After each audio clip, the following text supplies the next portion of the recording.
जीवन coaching centre Azamgarh में आप सभी लोगों का एक बार फिर स्वागत है।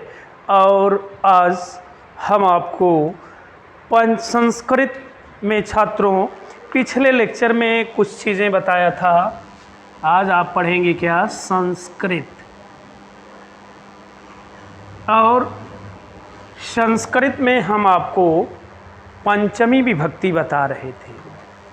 पंचमी विभक्ति अपादान कारक, इसी की चर्चा कर रहे थे। पंचमी विभक्ति अपादान कारक, यानी पंचमी विभक्ति में अपादान कारक होता है। इसी के सूत्र को, नियम को आपको बता रहे थे। तो पंचमी विभक्ति अपादान कारक में कुछ सूत्रों की चर्चा हमने किया था आपसे, और उसमें कुछ इम्पॉर्टेंट थे जिसको हमने आपसे बताया था कि ये सूत्र इम्पॉर्टेंट है।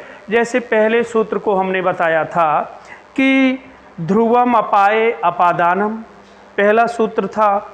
उसके बाद दूसरे सूत्र की चर्चा हमने किया था अपादाने पंचमी। उसके बाद तीसरे सूत्र की चर्चा आपसे किया था जुगुप्सा विराम प्रमादार्था नाम उपसंख्यानम, यानी जुगुप्सा विराम प्रमादार्था नाम उपसंख्यानम। अगले सूत्र की चर्चा आपसे हमने किया था वित्रार्था नाम भय हेतु, और उसके बाद अगला सूत्र था वारणार्था नाम ईप्सितः। इस तरह सूत्रों की चर्चा, यानी 5-6 सूत्रों की चर्चा हमने आपसे किया था। उसके बाद उसके आगे चलते हैं। जो अगला सूत्र है बड़ा ही इम्पॉर्टेंट सूत्र है, और उसको बताते हैं। आप ध्यानपूर्वक देख लीजिए। सूत्र है अगला आख्यातोपयोगे, यानी पंचमी विभक्ति अपादान कारक का सूत्र नंबर 6 है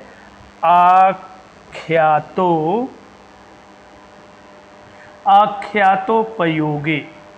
ये पंचमी विभक्ति का सूत्र है आख्यातोपयोगे, यानी नियम पूर्वक विद्या स्वीकारे, नियम पूर्वक विद्या स्वीकारे, नियम पूर्वक विद्या स्वीकारे, नियम पूर्वक विद्या स्वीकारे वक्ता प्राक् संज्ञः स्यात्, वक्ता प्राक् संज्ञः स्यात्।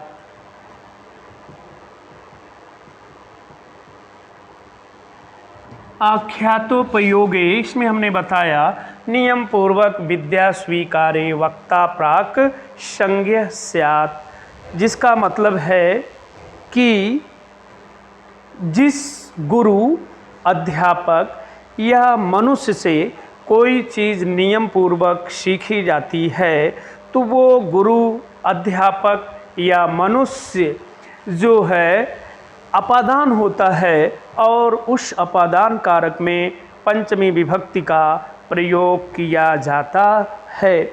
यानी इसकी हिंदी सूत्र की हो गई जिस गुरु, अध्यापक, जिस गुरु, अध्यापक या मनुष्य से कोई चीज़, या मनुष्य से कोई चीज़ नियम पूर्वक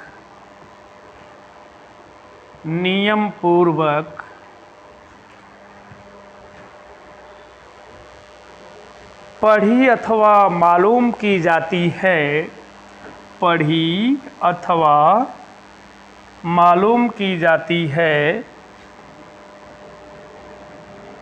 पढ़ी अथवा मालूम की जाती है, तो वह गुरु या अध्यापक, तो वह गुरु या अध्यापक, गुरु या अध्यापक अपादान होता है, वह गुरु या अध्यापक अपादान होता है। कहने का मतलब हमने आपसे बताया कि नियम पूर्वक विद्या स्वीकारे वक्ता प्राक संज्ञा स्यात्। जिस गुरु अध्यापक या मनुष्य से कोई चीज़ नियम पूर्वक स्वीकार की जाती है तो वह गुरु या अध्यापक या अन्य मनुष्य अपादान होता है। तो जब अपादान हो गया तो अपादान में पंचमी विभक्ति का प्रयोग किया जाता है। जैसे हम कहें कि उदाहरण, सह शिक्षकात् संस्कृतं पठति, संस्कृतं पठति, यानी हिंदी हो गई कि वह शिक्षक से संस्कृत पढ़ता है। अब किससे पढ़ रहा है? शिक्षक से पढ़ रहा है, तो शिक्षक अपादान हो गया। शिक्षक को यहाँ पंचमी विभक्ति में रखा गया है, तो शिक्षकात् में पंचमी विभक्ति अपादान कारक हुआ। या दूसरा उदाहरण, अध्यापकात् गणितं पठति,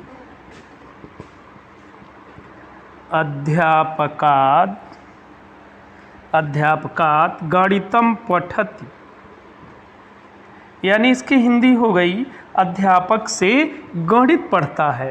अब यहाँ किससे पढ़ रहा है? अध्यापक से पढ़ रहा है, तो यहाँ भी अध्यापक को पंचमी विभक्ति अपादान कारक में लिखा गया है, तो इसको आप क्या कहेंगे? अध्यापकात् अपादान कारक है, क्योंकि अध्यापक से गणित पढ़ी जा रही है। अगला उदाहरण देखिए, अहम गुरोः संगीतं शिक्षामि, अहम गुरोः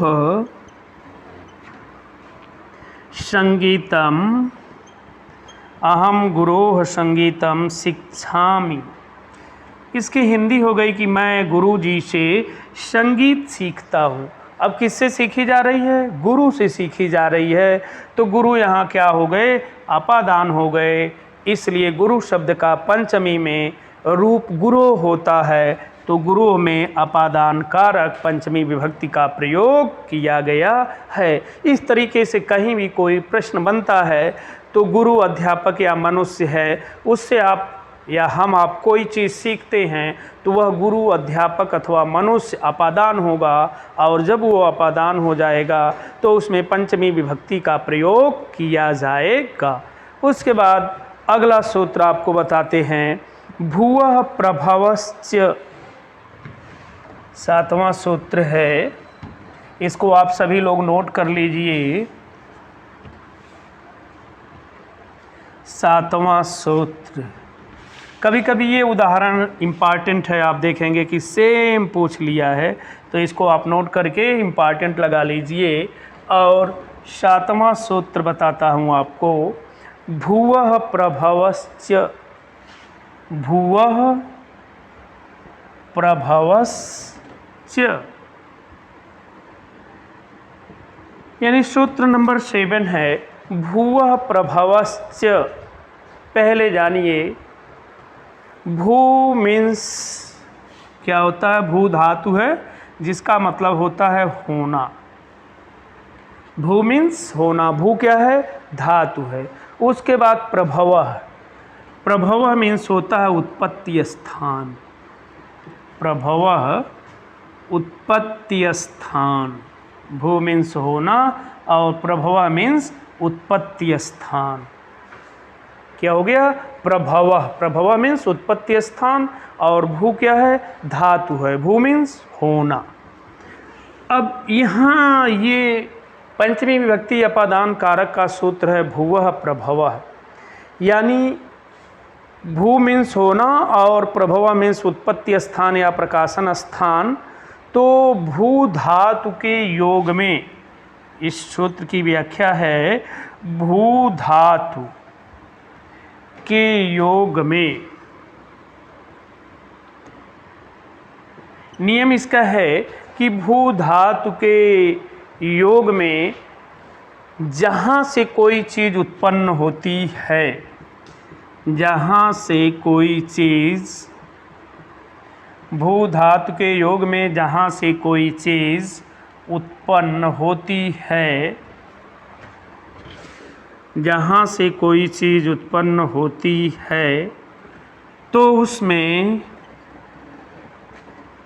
उसमें पंचमी विभक्ति होती है, पंचमी विभक्ति होती है। यानी इस सूत्र की व्याख्या है कि भू धातु के योग में जहाँ से भी कोई चीज़ उत्पन्न होती है उसी में पंचमी विभक्ति होती है। तो जब पंचमी विभक्ति हो गई तो उसमें अपादान कारक होता है। जैसे हम उदाहरण के लिए कहें, हिमालयात गंगा प्रभवती, वेरी इंपॉर्टेंट उदाहरण है, आप निशान लगा लें, वेरी इंपॉर्टेंट। सेम ये उदाहरण ही पूछा जाता है, हिमालयात गंगा प्रभवती, हिमालयात गंगा प्रभवती। कहने का मतलब हिमालय से गंगा उत्पन्न होती हैं या निकलती हैं। अब देख लीजिए, भू से क्या बना है, प्रभवत बना है, और कहाँ से निकल रही है गंगा, हिमालय से। तो हिमालय को पंचमी में हिमालयात लिखा गया, यहाँ पर पंचमी विभक्ति अपादान कारक हुआ। उसके बाद अगला है विलात सर्पः प्रभवत। टेट के कंपटीशन में सेम एक क्वेश्चन आया था, ये दूसरा उदाहरण मैं बता रहा हूँ जो टेट में आया था, आप इसको निशान लगा लें, वेरी इंपॉर्टेंट। सेम यही उदाहरण ही था कि विलात सर्पः प्रभवति, विलात सर्पः प्रभवति। कहने का मतलब कि बिल से सर्प निकलता है। अब सर्प कहाँ से निकल रहा है, बिल से निकल रहा है। तो हमने बताया कि जहाँ से कोई चीज़ निकलती है या प्रथम उत्पत्ति का स्थान होता है या प्रकाशन का स्थान होता है तो उसी में अपादान कारक हो जाता है। अब सर्प जो है बिल से निकल रहा है तो बिल को पंचमी में विलात लिखा गया है। यही सेम क्वेश्चन आपके टेट के एग्ज़ाम में आया था, पूछा था इसमें कौन सा कारक है, तो आपको बताना था कि अपादान कारक और पंचमी विभक्ति का प्रयोग किया गया है। अगला सूत्र आपको बताते हैं, अगला यानी 8वां सूत्र अपादान कारक का, इसको आप लोग नोट करके इम्पॉर्टेंट लगा लीजिए। आप सभी लोग नोट कर लें। और 8वां सूत्र, 8वां सूत्र ये है बहिर्योगे पंचमी, बहिर्योगे पंचमी, ये है आपका बहिर्योगे पंचमी। कहने का मतलब बहि है। बहि का मतलब क्या होता है, कोई बताएगा? बहि है। आप में से कुछ लोग समझ गए होंगे, नहीं जानते हैं तो नोट कर लीजिए। बहि मीन्स होता है बाहर, बहि मीन्स बाहर। तो बाहर के योग में पंचमी विभक्ति अपादान कारक होता है। जब भी ये क्वेश्चन यहाँ से बने तो आप हमेशा ये दिमाग में बात याद रखिएगा कि बहिष मीन्स जो है बाहर। तो इस सूत्र की व्याख्या है कि बाहर यानी बहिः के योग में, बहिः के योग में पंचमी विभक्ति, बहिः के योग में पंचमी विभक्ति अपादान कारक, बहिः के योग में पंचमी विभक्ति अपादान कारक का प्रयोग होता है, का प्रयोग होता है। अब देख लीजिए, जैसे यानी बहि के योग में पंचमी विभक्ति अपादान कारक होता है। कहीं भी आपको उदाहरण में बहि मिल रहा है तो उसके योग में जो भी आएगा उसको पंचमी विभक्ति और अपादान कारक में लिखा जाएगा। उदाहरण के लिए, नगरात वही मंदिरम वर्तते, नगरात बहिः मंदिरम वर्तते। नगरात बहिः मंदिरम वर्तते, यानी नगर के बाहर मंदिर है। अब आप सभी लोग यहाँ देख पा रहे होंगे कि बही के योग में नगर आया, तो नगर की संस्कृत जैसे पंचमी में बालकात होता है, उसी प्रकार से नगरात लिखा गया है। क्यों ऐसा हो रहा है?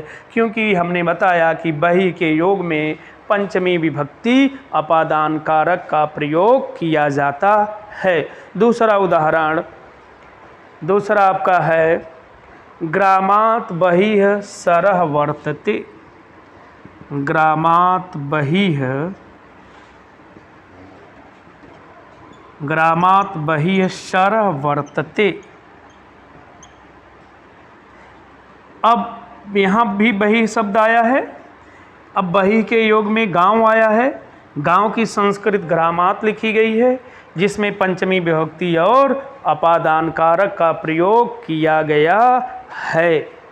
तो इस तरीके से जहाँ भी क्वेश्चन बनता है, आप इसको क्या कहेंगे कि पंचमी विभक्ति अपादान कारक है।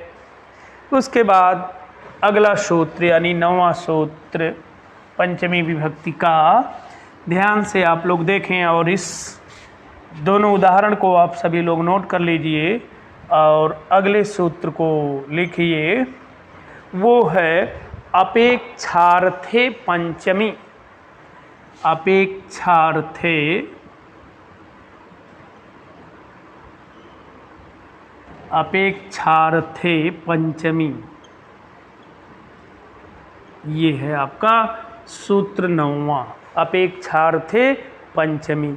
और नीचे का मैं ये मिटा दे रहा हूँ। चलिए इस सूत्र को सभी लोग समझिए। अपेक्षार्थे पंचमी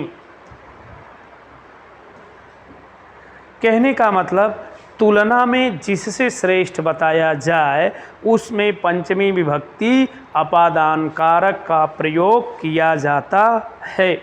तो इसकी व्याख्या है कि तुलना में जिससे श्रेष्ठ बताया जाए, तुलना में जिससे श्रेष्ठ बताया जाए, तुलना में जिससे श्रेष्ठ बताया जाए उसमें पंचमी विभक्ति होती है, उसमें पंचमी विभक्ति होती है।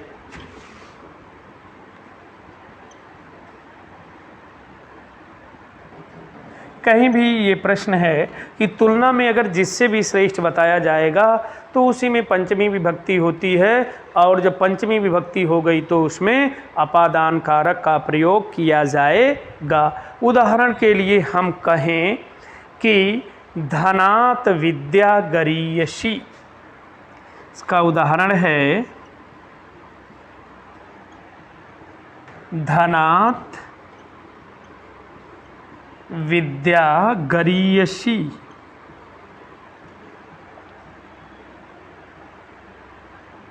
अब आप देखें, हमने कहा कि तुलना में जिससे श्रेष्ठ बताया जाएगा उसी में पंचमी विभक्ति और अपादान कारक होता है। तो यहाँ धनात् शब्द हमने लिखा है, धनात् विद्या गरीयसी, धन से विद्या श्रेष्ठ है। आपके पास धन है तो कुछ भी नहीं है, क्योंकि वो धन टिकने वाला नहीं है, कभी भी समाप्त हो सकता है, धीरे धीरे समाप्त हो जाएगा।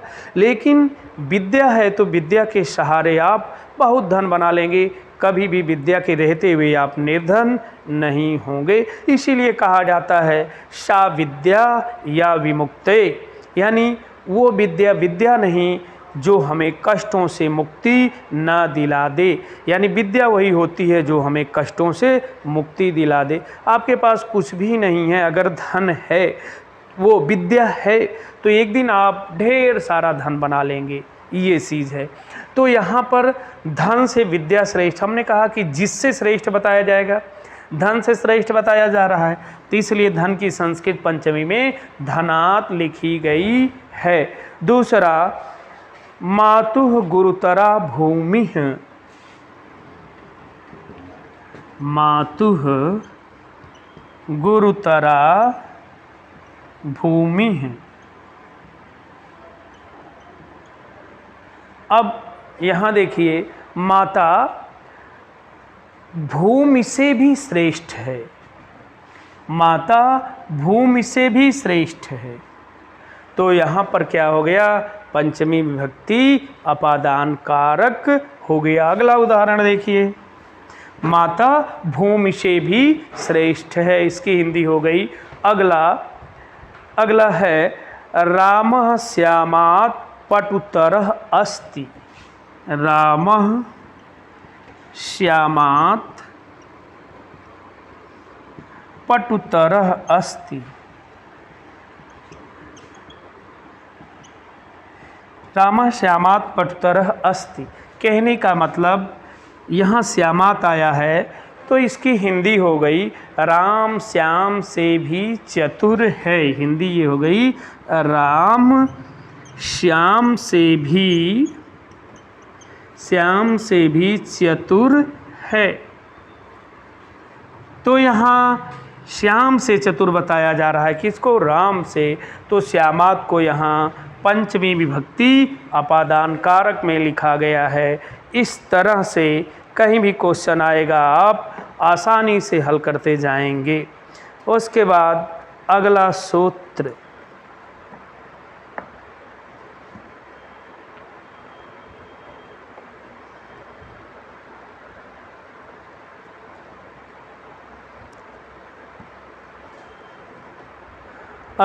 इसको आप सभी लोग नोट कर लें। और अगला सूत्र आपको बताते हैं, 10वां सूत्र।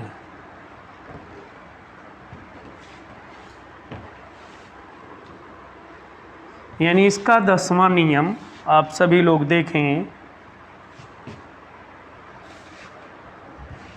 सूत्र नंबर 10 ये आपका है कि अन्य आदि इतर, अन्य सूत्र लिखें आप सभी लोग, अन्य आदि इतरेत, अन्य आदि इतर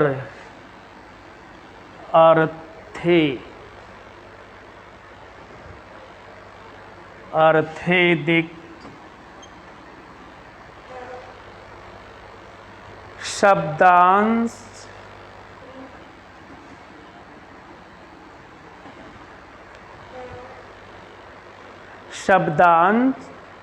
च उत्तर, शब्दांश उत्तर पदाजाहि युक्ते, पदाजाहि युक्ते। एक साथ लिखिएगा, अभी अलग अलग आपको दे रहे हैं।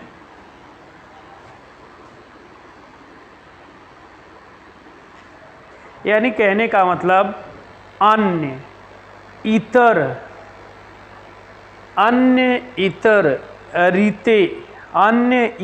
रीते शब्द उत्तर पदाजहि युक्ते। यहाँ इसके अर्थ को आप सभी लोग जाने। यानी कहने का मतलब अन्य हो गया, अन्य, भिन्न, इतर। इसकी व्याख्या है अन्य, भिन्न, इतर। अन्य, भिन्न, इतर रित पूर्व वाक, रित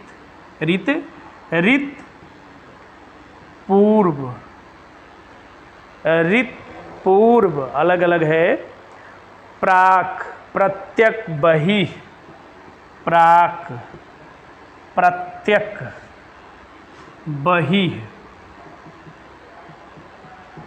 अन्य, भिन्न, इतर, रित, पूर्व, प्राक,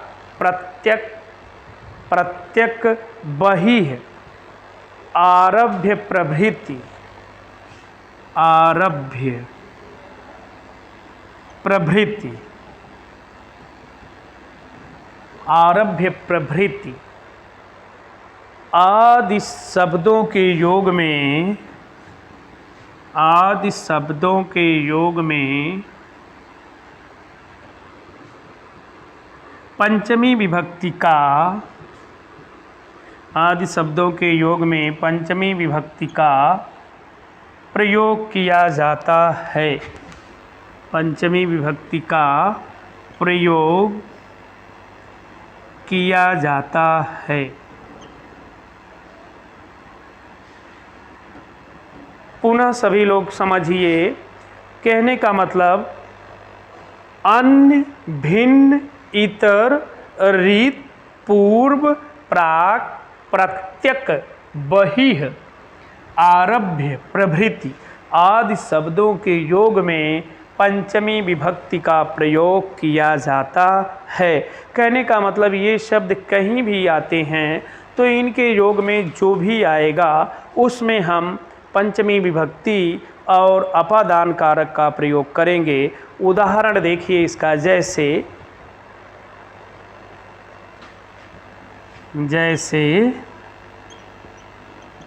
जैसे हमने कह दिया अन्य कृष्णात्। अब यहाँ पर आप देख रहे हैं कि अन्य के योग में कौन आए? कृष्ण आए। तो कृष्ण की संस्कृत यहाँ पंचमी विभक्ति और अपादान कारक में लिखी गई है, अन्य कृष्णात्। उसके बाद यानी हिंदी क्या हो गई इसकी? अन्य कृष्णात् का मतलब हो गया कृष्ण से भिन्न, कृष्ण से भिन्न। तो अन्य कृष्णात् यानी कृष्ण से भिन्न, अन्य के योग में कृष्ण आए, कृष्ण में पंचमी विभक्ति अपादान कारक का प्रयोग किया गया है। अगला उदाहरण आप देखें, रीते कृष्णात्, रीते कृष्णात्। अब देखिए रीते के योग में कृष्ण है, कृष्णात्। तो यहाँ भी कृष्ण की संस्कृत पंचमी विभक्ति अपादान कारक में लिखा गया है। इसकी हिंदी हो गई कृष्ण के बिना, कृष्ण के बिना। उसके बाद अगला आपको बताते हैं, पूर्वोग्रामात्। अब देखिए पूर्व के योग में गांव आया, पूर्वोग्रामात्। अब पूर्व के योग में गांव आया है, गांव की संस्कृत पंचमी विभक्ति अपादान कारक में लिखी गई है, ग्रामात में पंचमी का प्रयोग किया गया है। तो यहाँ हो गया गांव से पूर्व, गांव से पूर्व, गांव से पूर्व। यानी जब भी अन्य आप देख रहे हैं, अन्य के योग में कृष्ण आए, अपादान कारक हुआ। रीते के योग में कृष्ण आए, इसको भी पंचमी में लिखा गया। पूर्व के योग में गांव आया है, तो गांव की संस्कृत जो है हमने यहाँ पर पंचमी में लिखा है, पूर्वोग्रामात् शब्द बना है।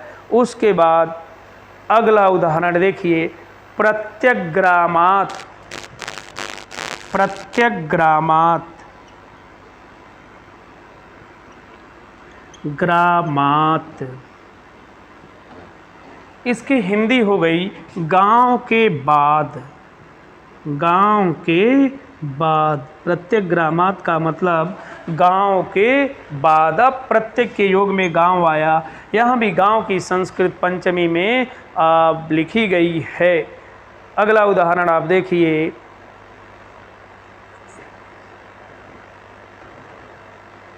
भवात् प्रभृतिः हरिः सेव्यः, भवात् प्रभृतिः, भवात् प्रभृतिः हरिः सेव्यः, भवात् प्रभृतिः हरिः सेव्यः। अब प्रभृति यहाँ है, तो प्रभृत के योग में कौन आया? भवात्। भवात् की संस्कृत पंचमी में अपादान कारक में लिखी गई है। इसकी हिंदी कठिन है, आप जान लीजिए। जन्म से लेकर मृत्यु पर्यंत हरिसेव्य हैं।